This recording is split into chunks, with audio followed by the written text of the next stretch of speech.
Now the time is exactly 6:30.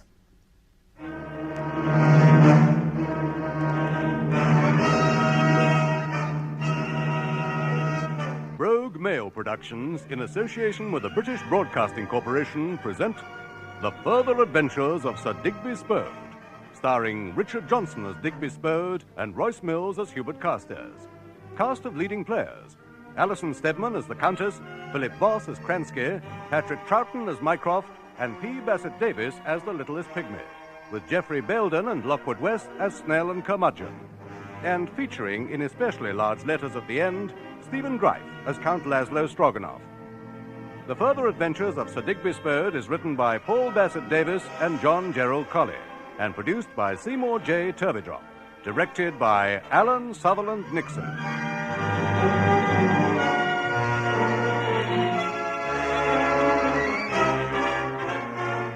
Diary of Sir Digby Spode, April the 2nd, 1933. Awoke this morning at Spode Towers with an overwhelming sense of ennui. A series of longueurs over breakfast further undermined my normal sang-froid. With no plans for the day, I am consumed by a certain je ne sais quoi which threatens my very raison d'être. No. Badger! Badger! Yes, sir. Haven't we got a proper dictionary in the house? This blasted French-English phrasebook is driving me mad. I've just about had enough of this inactivity. Why on earth should one of the best brains of his generation, double first, crack marksman and international celebrity, be idling his time away in this miserable conservatory? Actually, I'm quite happy here, sir. Ugh, not you, Badger. I'm talking about me. Why doesn't anything exciting happen anymore? Yodelay-hoo! Good Lord. There's a Tyrolean peasant in full yodeling outfit outside the French windows. I think, sir, you'll find it's your brother Mycroft in one of his legendary disguises. Let him in, then. Guten Morgen, mein Herr. Good morning, Mycroft. Oh, dear, you recognise me. Instantly. What brings the President of the Royal Geographical Society to Tunbridge Wells? And why the lederhosen? It's part of my cover. Well, it's not doing a very good job. Digby, this is no time for levity. I want to show you something. If we clear a space on your desk, I'll be able to show you the... I say, what's this? Gentleman's Disciplinary Rubberware Review? Yes. Someone keeps sending it in the post. Yes, I've been sent a copy as well. Perhaps there's a tie-up. There's rather a splendid one on page 4. I mean a connection with what I want to show you. Take a look at this map. What do you make of that? It's South America. Well, that's a start. These red circles are the places where 23 British explorers have disappeared over the last 5 years. I see. These green squares represent the supposed distribution of rubber trees within the continent. And these white specks? That's dandruff. Stop scratching your head. Oh, sorry. Why are you showing me this? Because it proves conclusively that of the 23 explorers who've gone missing in the past 5 years, over 3/4 have been lost in this turquoise patch. Brazil? Oh, yes, of course. Missing explorers, eh? I want you to go there and find them. It won't be an easy task. All I can offer you is sweat, blood, hardship, pain, and money. How much? Pain? Money? £60,000. It's a hell of a big job for one man. I can't afford to finance a full expedition. Well, chuck in the bus fare to Reading, and I'll get Carstairs.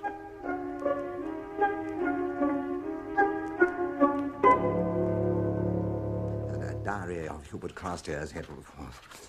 A week has now elapsed since the Latvian potato farrago, the most traumatic and, God willing, the last of my ludicrous and undignified international adventures.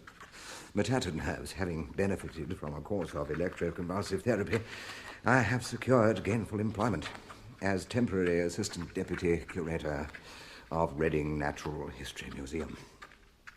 The job has only one serious disadvantage. Mr. Carstairs, we observe absolute silence in this museum. Will you kindly write a little more quietly? Sorry, Sergeant.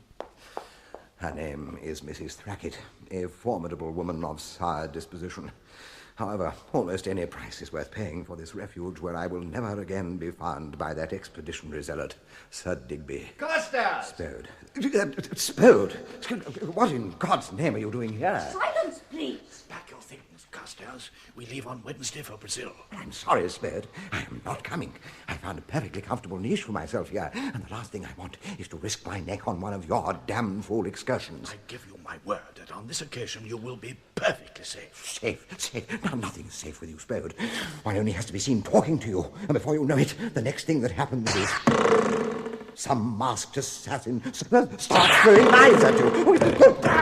Duck, for goodness sake. I won't tell you again, gentlemen. Quick, behind the brontosaurus skeleton, it's Bruno Kransky. Bless my soul, Laszlo Stroganoff's brutal sidekick. You can't escape me there, Mr. Spode. Will you kindly lower your voice? Sorry. You can't escape me there, Mr. Spode. That flimsy skeleton is no protection against cold Bavarian steel. Throw something at him, Carstairs. Right, throw what? That stuffed monkey. Is that right? Missed. Damn. If only I had some sort of weapon. Here. Take this bone, old man. It's only a fibula. It's perfectly safe, provides no structural support. Leave that skeleton alone, Carstairs.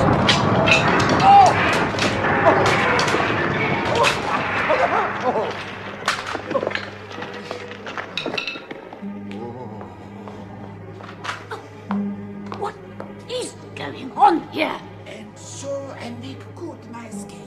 I trust there are no broken bones, gentlemen. We will meet again, Mr. Spode. Mr. Carstairs. Not only have you entirely demolished a complete brontosaurus, you have also thrown out of the window the only specimen of a white-haired South American rubber-sucking lemur in Britain. Naturally, you will have to replace it. Where on earth could I find one of those? In the rubber forests of Brazil, which is exactly where we were going. Meet me tomorrow at that address. Snell and Kirmudgeon, Tropical Outfitters, Bond Street. Oh, what's the use?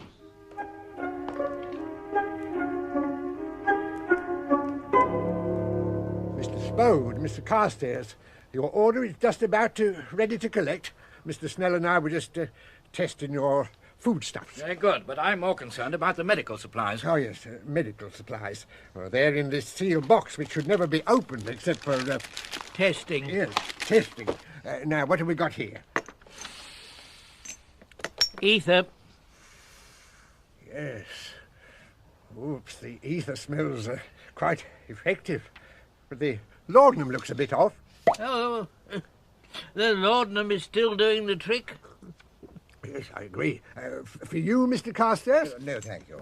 What's next, Mr. Snell? Oh, I think this morphine's expired. Hold out your arm. Oh, no. The morphine works splendidly. Oh, well, thank you very much, Mr. Spode. We've got all we need. But have I got all I need? I dare say you have. How much do we owe you? You don't owe me anything. He's supposed to pay you. Yes, well, that sounds fair to me. Does it sound fair to you, Mr. Snell? Yes, it sounds fair to him. Poor fellow's tired out. You're the second Brazilian expedition we've kitted out today. Stroganoff. Now, I expect you'll be interested in some rubberware. Certainly not.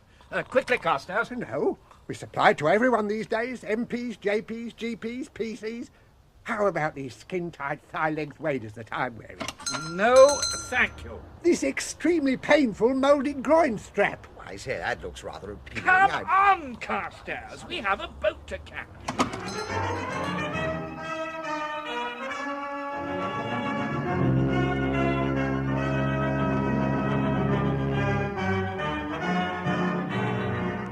Diary of Spode, 6th of April. 4 days out, weather choppy. Not being a natural traveller, Carstairs is looking a bit green around the gills. Diary of Carstairs, April the 7th. Intermittent squalls. Unlike poor old Spode, I do not suffer from seasickness. Excellent breakfast of bacon and eggs and toast. Spode, still on mineral water. Diary of Spode, April the 7th. Mineral water my hat. Went upstairs for breakfast of grapefruit, double kippers, and lamb chops Provençal. Carstairs stayed below. Diary of Carstairs. Spode went upstairs to consign his breakfast to the deep. I stayed below. where a charming fellow passenger, Baroness Romilla von Tutenberg, invited me to her suite for a private breakfast of fried eggs, kedgeree, quail's eggs, gammon steak, stuffed squid, hot buttered muffins, and a choice of sweetbreads. Diary of Spode. Upon my return from a hearty breakfast of whole ox and suckling pig, I found that the enfeebled Carstairs had ignored my instructions re utter secrecy and was relating our plans to a glamorous European demi-mondaine who is far too sophisticated for his bluff sensibilities. Diary of Romilla von Tutenberg. The old fools, both completely besotted with me. Finally appeared for dinner, the first solid food since we left Southampton. I persuaded Spode to verify the itinerary I had obtained from Mr. Carstairs, despite the older man kicking me repeatedly under the table. Tonight, I have invited them independently to my suite, where I will execute the final stage of Count Laszlo's instructions.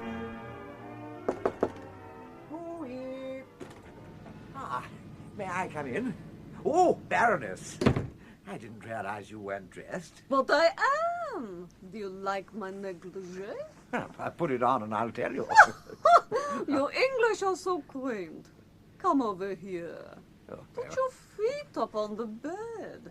I love the feel of rough tweed next to my skin. That's not very rough. Oh, look. Yeah. There's a loose thread in, how you say, the turnips. A little tug, like so, and... Oh, I see, that's torn it. How clumsy of me. Please, take those trousers off and I will repair them. No. I... Come along, I must insist. Oh! Ah! Oh, I see. You're very strong for a woman. Off they come. Oh, I say, this is most irregular. So is your underwear. Stay there. I will go in the lounge to repair them and be back in the twinkling of a jiffy. Mr. Spode, so sorry to keep you waiting. Can I pour you a gin sling? Oh, what the fingers of butter. I have slung the gin all over your dinner suit. Best to take the trousers off. No, I couldn't possibly. Oh, yes. We are both men of the world. Hang on. Where are you taking them? Upstairs to the steward to have them cleaned. Don't go away. Baroness! Baroness! Baroness! Baroness! Is that you, Baroness? Spode! Carstairs! Where are your trousers? I was walking on deck and a freak gust of wind blew them off. What about yours? I was doing the old exercises next to the porthole, and a dratted swordfish. It leapt past, snagged his bill in the back pocket there. Why are you in the Baroness's cabin? I came to inquire if she could recommend a good tailor on board ship. How about you? Oh, I've just dropped by to borrow her needle and thread. So where is she? No idea. Neither have I. Yes, madam. Can I help you? Purser, I want to send an urgent message by telegraph. Very well. To Count Laszlo Stroganoff, the ancient Mazakan Temple, Oripopo River, Brazil. A message reads, Spode, Digby, waist 32, inside leg 32. Carstairs, Hubert, waist 45, inside leg 23. Signed, K. Diary of Spode, April the 20th. Disembarked at Rio. Still no sign of the Baroness. Re-equipped at tropical trouserers, Snell, Kirmudgeon International, then Carstairs and I set off by narrow-gauge railway for the small town of San Theru. It seemed as though the primitive jungle folk from miles around had converged there to sell their local produce. Wanna buy my sister? No. My sister's friend? No, thank you. My sister's donkey? No. My sister's donkey got a nice friend. Tell him to leave us alone, Carstairs. Excuse me, gentlemen. Perhaps I can be of assistance. There is a simple knack to dealing with these persistent native touts. Thank you, stranger. I say, haven't we met somewhere before? I don't think so, Mr. Spode. Now, how many girls were you looking for? We're not looking for girls. Ah, you prefer donkeys? No, we want to go up the river. By donkey? By steamer. All my donkeys steam. It's a special feature. Look, for the last time, we're not interested in animals. A pity. I was going to direct you to Captain Van Hooligan, the gin-soaked Dutch expatriate.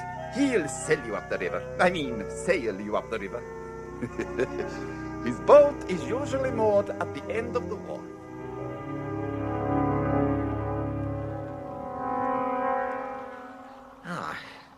You don't suppose he meant that rotting hulk half-submerged in driftwood at the end of the jetty? Yes, that's the captain, all right, but where's the boat? Well, that's the driftwood. Ahoy there! Who's there? Come aboard! Ah, it's you, Marika, my little Dutch tulip. Come for a glass of Geneva on the nicest plan, yeah. Mr. Rembrandt will be there with his famous ear. Do you think this man's had jungle fever? Several bottles by the look of it. Now then, Captain, can you leave immediately? But we've only just met. Now, pull yourself together. I have a proposition for you. I'm not interested in donkeys or rubber wire. Neither am I. We're looking for some lost British explorers, and I want you to take us up the river. Up the river? That's as much as my life's worth. How much is that? $20 and a crate of Geneva. Done. Start up the bilge pump. Put up the anchor. Light up the boilers. Now I put in the plug. And away we go.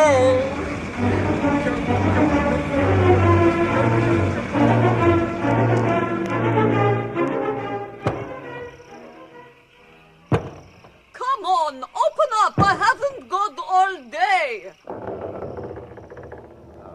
Miller, you're just in time to observe one of our charming rituals. Who is that poor man strapped over the ancient stone bidet? That's Colonel Bluff Fortescue, my last size 32 lost British explorer. Acolyte, hand me the sacrificial razor. Are you going to tear his chest open and rip out the living heart? Oh, certainly not. I'm going to shave his legs. Oh, stop it. I demand to see the British consul. Oh, stop it. Oh, no. look, Oh, please. what fine tapered cards. Really? This bodes well for the final ceremony. Anoint this man with the sacred pig's fat. Oh, I don't want any of that. And you, Romilla, follow me down into the interior of the temple. These ceremonies give me vertigo.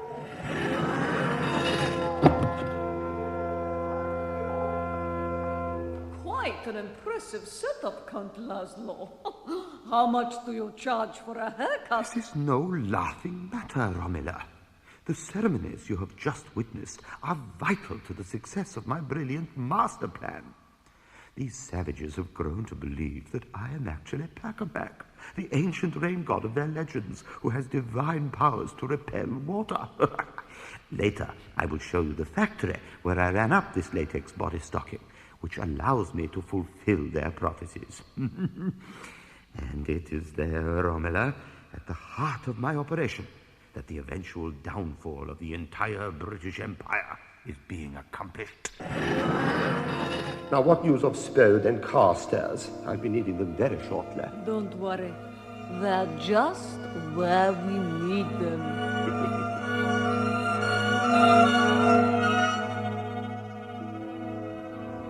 In the spring again we will bring again tulips from Amsterdam. Captain Van Hooligan, you've been in that hammock for 2 days now. Do you have any idea where we are? We seem to be going downriver. Let me get my bearings. You hear that sound? Waterfall. Yeah. The legendary Oropopo Falls. A sheer 500-foot drop. We'll be going over it in just a moment. What? For God's sake, man, steer for the shore. Use the rudder. I already used it to light the boiler. Right, there's nothing else for it. Carstairs, jump for your life. Wait for me!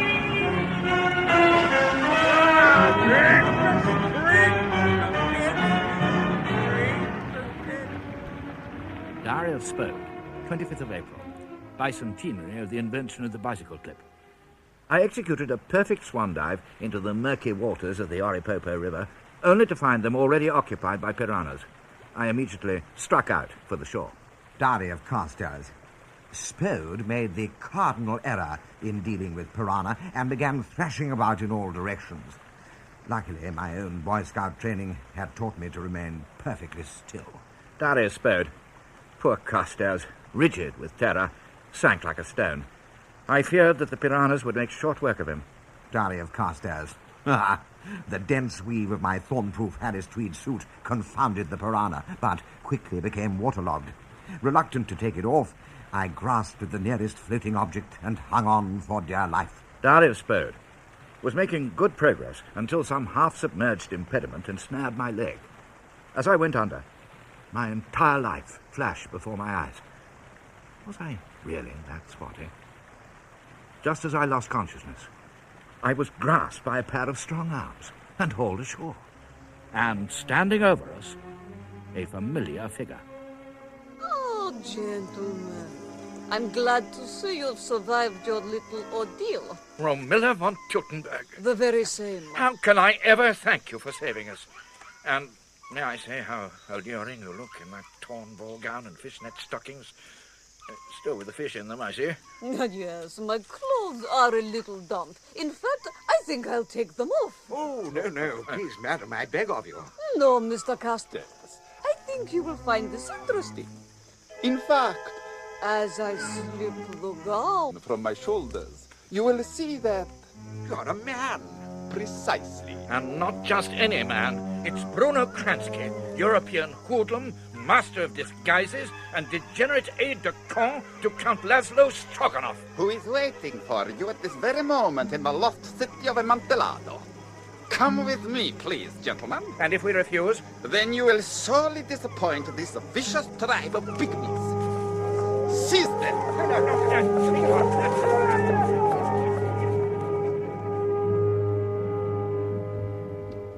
The secondary coagulant is prepared. Lower the pulleys. Now, tie the explorer to the dipping rack. Now, look, I say, this has really gone too far. If he struggles, use mindless violence. Oh. Good. Now bring him over the boiling latex. Master! Kransky, or should I say Romilla? And I see that our guests have arrived. Stroganoff! But this is impossible. With my own eyes, I saw you being shot through the head in Latvia. Ah, a remarkable stroke of luck. The bullet passed clean through the ventricles of my brain without touching any vital structures, which is how I survived to embark on this unique episode in the history of garment manufacture. Observe. Good Lord! Isn't that Colonel Bluff Fortescue? Indeed it is. And why the devil have you got him hanging over that vat of bubbling latex? Because, Mr. Spode, it is the most efficient method of producing the range of gentlemen's disciplinary rubberware with which, through the good offices of Messrs. Snell and Kirmudgeon, I intend to subvert the power structure of the English ruling class. But this is monstrous! You swine, Stroganoff! Why use a shaved Englishman? Because, Mr. Spode, the unique contours of the English upper-class physique are impossible to reproduce artificially. You see these latex-covered pygmies? Completely useless. But we've wasted enough time. Lower the explorer!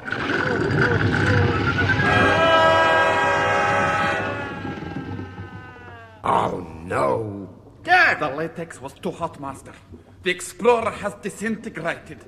My last size 32. I was hoping he'd last another 10 dippings at least. Well, Mr. Spode, it appears that you will be needed sooner than I anticipated. At least free Carstairs, you fiend. Anything you make from him will be unsaleable. Do you mind, Spode? Nonsense. He's just the right shape for my new range of barrage balloons. Kransky, take them below to the boiler room and lock them up. And while you're down there, readjust the burners.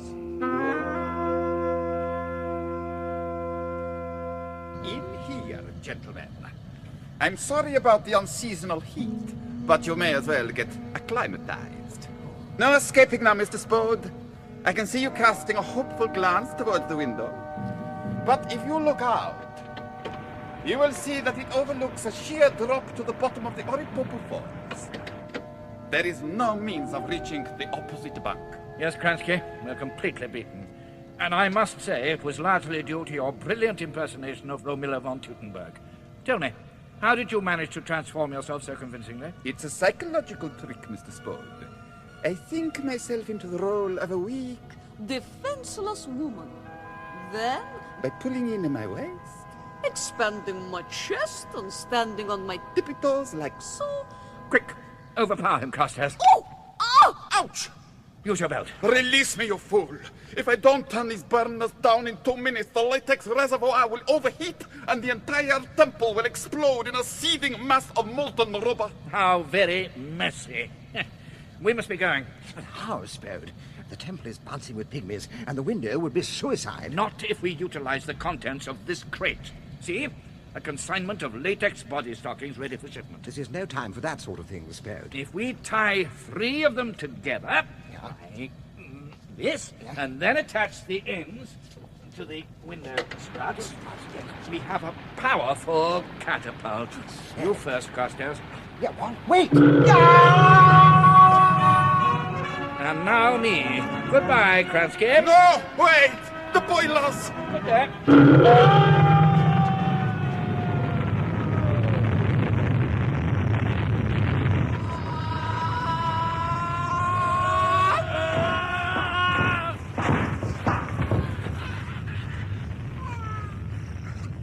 You all right, Carstairs? Yes, Spode, I think so. I seem to have killed a small animal in my fall, but otherwise... Well, we certainly put Count Laszlo out of business this time. He'll be somewhere in that hideous stew of vulcanized blancmange that's dripping over the cliff. I say, what's that you're sitting on? Oh, I say, what a stroke of luck. Unless I'm mistaken, this Spode is a rather flat, but otherwise intact, white-haired, rubber-sucking South American lemur. Good man. The end. Copyright Brogue Male Productions, MCML XXXV.